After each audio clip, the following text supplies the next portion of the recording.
স্বস্তির বৃষ্টিতেই বিপত্তি। জলপাইগুড়িতে থমকে গেল তিস্তা ও জলঢাকা নদীর ওপর সেতু তৈরির কাজ।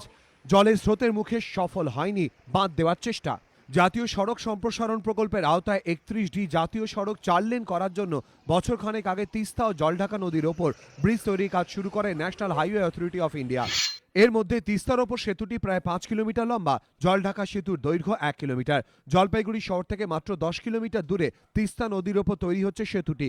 ধূপগুড়িতে তৈরি হচ্ছে জলঢাকা সেতু। বছরখানেক ধরে দ্রুত গতিতেই চলছিল কাজ। আশা করা হচ্ছিল 2018-এর মধ্যে তৈরি হয়ে যাবে নতুন দুটি ব্রিজ, কিন্তু বাদ সাধল বৃষ্টি। তো বৃষ্টি শুরু হয়েছে, মেশিন সব ডুবে গেছে, জল দিয়ে সবগুলো ডুবে গেছে, কাজ হচ্ছে না, ওই বন্ধ হয়ে গেছে কাজ আজকে। এখন বসে আছি আমরা, কাজ করা যাচ্ছে না।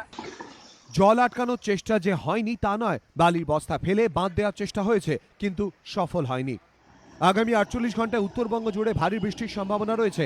এই অবস্থায় আরও বৃষ্টি হলে কিভাবে কাজ শুরু করা যাবে তা নিয়ে আশঙ্কায় শ্রমিকরা। যদিও এ বিষয়ে ন্যাশনাল হাইওয়ে অথরিটি কর্তৃপক্ষের কোনো প্রতিক্রিয়া পাওয়া যায়নি। রাজা চট্টোপাধ্যায়, এবিপি আনন্দ, জলপাইগুড়ি।